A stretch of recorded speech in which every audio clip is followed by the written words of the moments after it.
on meie kõigi jaoks oodatud ja pidulik sündmus, et me juba igal aastal mõtleme, kuidas ja mismoodi me oma Eesti Vabariigile saaksime teha kingitusi ja me oleme aru saanud, et meie ise olemegi ju see kingitus Eestile, meie kodumaale. Kõik see, mida me teeme igapäevaselt, mitte ainult sünnipäeva. Ja me räägime täna kindlasti ja nendel päevadel mõtleme ka selle peale, kuidas me oleme nii kaugele jõudnud oma Eestis, oma vabal kodumaal. Ja vabadussõda, kui me tõepoolest natukenegi uurime või kuuleme neid lugusid, siis me saame aru, et need inimesed, kes ju meile vabaduse eest olid nõus võitlema ja kes olid nõus kas või elu andma tõepoolest, nad pidid ikkagi ju tõepoolest väga uskuma ja väga armastama seda Eesti Vabariiki. Muidu ükski inimene seda ju ei teeks. Ja ma arvan, et see on tõesti imetlusväärt ja see on mäletamisväärt ja samamoodi on imetamise ja austamist väärt kõik need inimesed, Eesti inimesed, kes igapäevaselt praegu annavadki endast parima, et meie maal oleks hea elada.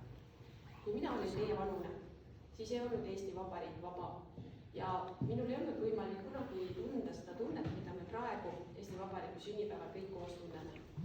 Aga ma mäletan, kui Eesti sai vabaks, ma olin siis ka umbes ealine. Ja teate, see oli tõepoolest niimoodi, nagu oleks olnud sa kusagil kinnises toas ja järsku tehaksid uks lahti. Mul on väga raske seda kirjeldada, mismoodi me ennast tollel ajal tundsime, osad siin saalis mäletavad seda. Ja ma usun, et see tunne ongi meil kõigil siiamaani meeles, kui me Eesti Vabariigist räägime või kui me tähistame endale tähtsaid sündmusi. See on väga oluline ja see on väga rõõmsad sündmused, kui me saame oma vabas Eestis praegu niimoodi koos olla, oma peredega tähistada neid tähtpäevi. Ja riigile on tähtsad sümbolid, nagu Väätsa kooli jaoks oma lipp, on Eesti Vabariigile omad sümbolid, mis on kahtlemata väga olulised. Aga ma usun, et me peame mõtlema sellele, et me kõik oleme väga tähtsad sellele meie enda kodumaale.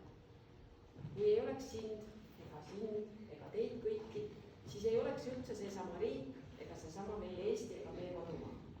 Ja samamoodi kõik see, mida me teeme, mõjutab meie enda kodumaad ja meie enda elu kas hästi ja kui me midagi tegemata jätame, siis halvasti. Peame seda meeles, hoiame oma riiki,